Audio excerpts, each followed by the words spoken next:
Hai semuanya, ini Ray, hidup lagi. Pria itu gak memberiku kesempatan dengan semua bulan dan planet itu. Tapi aku punya sesuatu dalam pikiranku.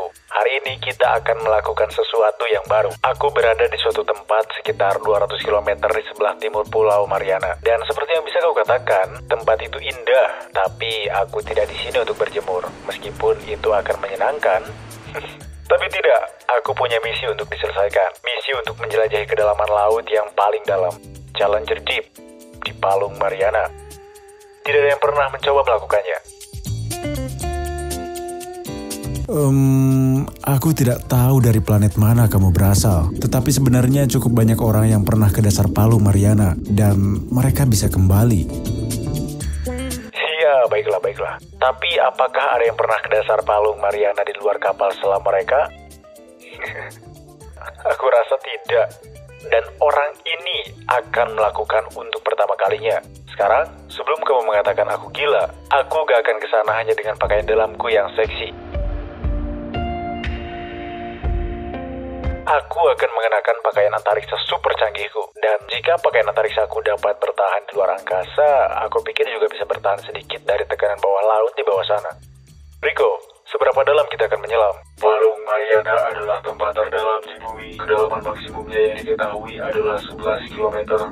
Palung ini berbentuk bulan sabit dan membentang sepanjang 2.500 km dan lebar 69 km. Oh, itu dalam sekali. Baiklah, tidak ada jalan kembali sekarang. Aku sudah nyiapin kamera dan semuanya. Aku akan memberitahumu jenis kamera apa yang kugunakan. Tapi sayangnya gak ada yang menghubungiku untuk sponsor konten ini. Gak ada free hashtag di sini. Oke, mari kita ke sana dan lihat apa sebenarnya Palung Mariana ini.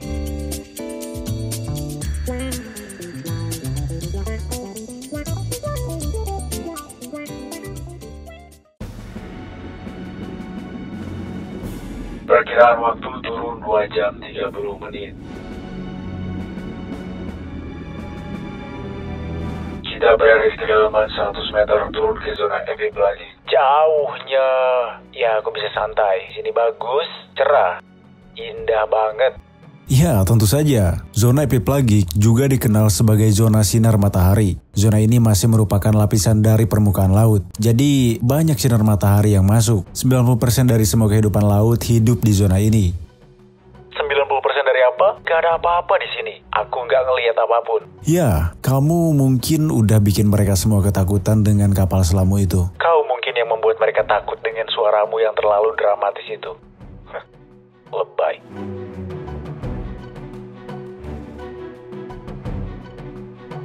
Oke. Hei, ini baru 3 menit dan hari sudah mulai gelap. Sangat gelap.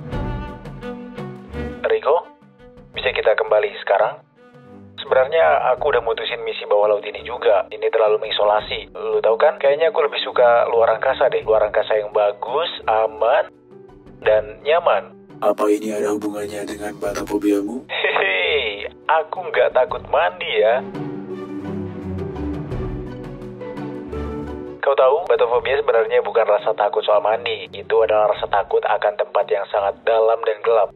Ya, kau tahu, aku gak bilang aku ngerasa nyaman dengan semua tempat yang dingin dan sunyi. Juga tekanan yang sangat kuat. Tapi, ya, lu tau lah, ini hanya rahasia. Kita bisa merahasiakannya, oke?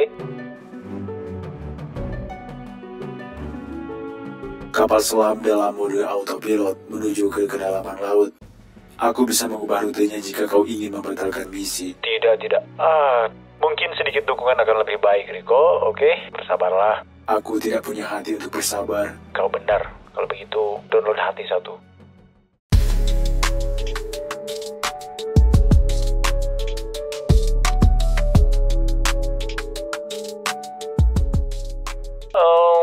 Tunggu sebentar. Aku harus menyalakan ulang lampu-lampu ini. Peringatan dini. Aku belum siap mati secepat itu di video ini. Menjalankan pemeriksaan sistem.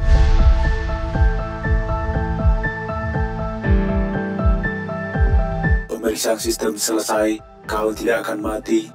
Iya, aku tahu itu. Detak jantung yang meningkat dan napas yang pendek menunjukkan meningkatnya tingkat kecemasan. Aku tahu aku baik-baik aja. Aku hanya terkejut. Kau tahu, itu paus yang besar. Oke? Tenangkan dirimu, Ray. Itu hanya air yang dalam dan gelap. Tidak ada yang perlu ditakutkan. Guys, kalian gak akan percaya. Sesuatu baru saja nyerang kapal selamku. Dan aku gak takut. Kapal selam kita telah mengalami tabrakan dengan paus sperma. Enggak, aku nggak baca soal paus sperma. Mereka memburu cumi-cumi, bukan ikan yang bisa tenggelam, kan? Benar, namun paus sperma menggunakan ekolokasi untuk berburu dan tampaknya sistem sonar di kapal selam telah mengganggu bunyi klik ekolokasi paus sperma. Bagus, saat ini aku hanya perlu mencoret satu binatang raksasa dari daftar keinginanku. Keren. Rico, beritahu aku kalau masih di jalur yang benar. Negatif, tabrakan dengan paus mengakibatkan penyimpangan arah hingga 12,5 derajat. Aku sarankan kalibrasi ulang parameter navigasi untuk memperbaiki arah. Good. Nggak, aku akan butuh waktu lebih lama untuk sampai di sana. Video ini rusak. Perbaikan arah sedang berlangsung.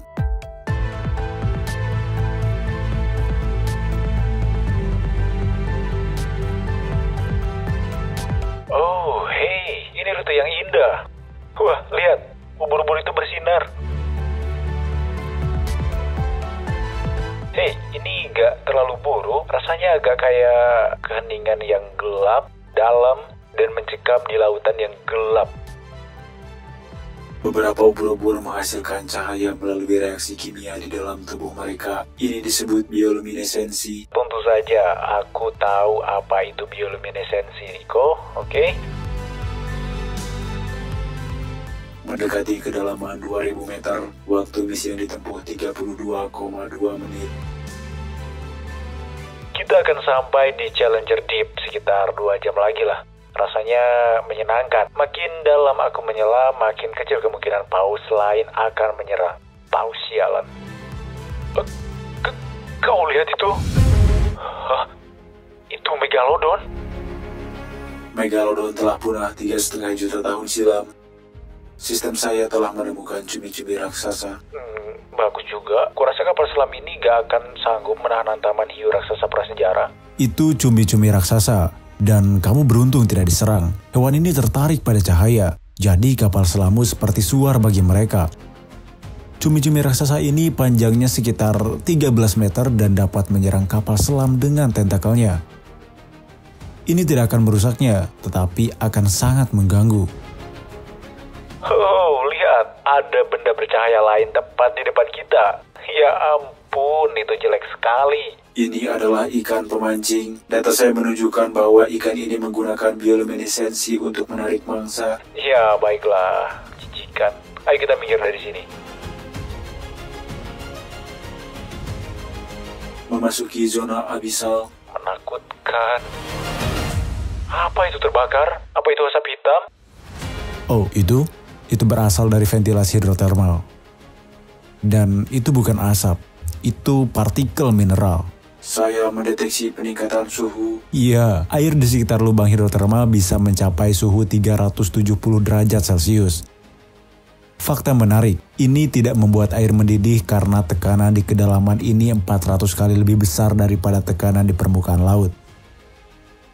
Baiklah, Rico. Saatnya sains beraksi. Mari kita lihat lebih dekat. Tidak direkomendasikan. Mendekati lubang hidrotermal akan menyebabkan kerusakan pada kapal selam akibat panas yang hebat dan cairan korosif. Rico bilang kita tidak boleh terlalu dekat dengan lubang hidrotermal karena itu akan membunuhku dan semacamnya lah. Meskipun kalian mungkin berpikir sebaliknya.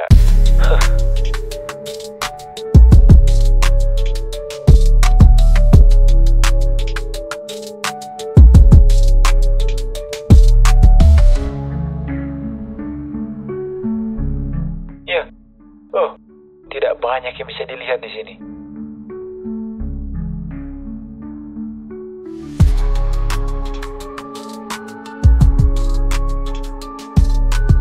Hei, akhirnya ada beberapa batu. Aku tidak bisa mengungkapkan betapa senangnya aku melihat sesuatu di sini. Kita keluar dari zona abisal dan memasuki zona Hadal Plagi. Batu-batuan itu menandai awal dari Palu. Keren, itu Heidelbel. Ayo kita lakukan ini, oke? Saatnya berangkat. Aku akan masuk ke Palu Mariana. Rico, tolong beritahu statistiknya. Suhu telah turun hingga 2 derajat Celcius. Tekanannya melebihi tekanan di permukaan laut sebanyak 600 kali. Kedengarannya seperti akan menyakitkan. Benar, di bawah tekanan ekstrim ini, tubuhmu akan mengalami kolaps paru-paru, narkosis nitrogen, penyakit dekompresi, kerusakan molekuler, dan kematian. Ya ampun, hampir semuanya mengerikan di sini. By the way, baterai kameraku hampir habis nih. Jadi aku akan mematikannya sampai aku tiba di Challenger Deep. Aku tidak berharap banyak hal akan terjadi dalam beberapa ribu meter ke depan.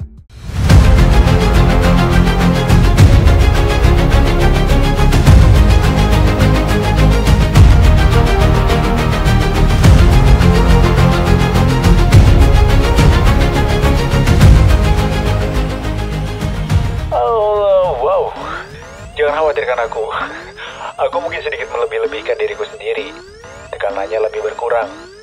Tapi ya, aku bisa mendengar suara retakan di mana-mana. Kurasa sekarang atau tidak sama sekali. Misiku adalah melangkah ke dasar Challenger Deep dan bertahan selama 5 detik. Dan aku merasa bersemangat. Ya, kupikir ini akan berjalan dengan sangat baik.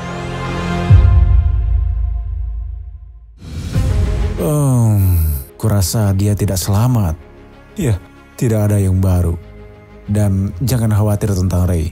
Dia selalu hidup kembali untuk petualangan yang tidak terlalu menantang maut.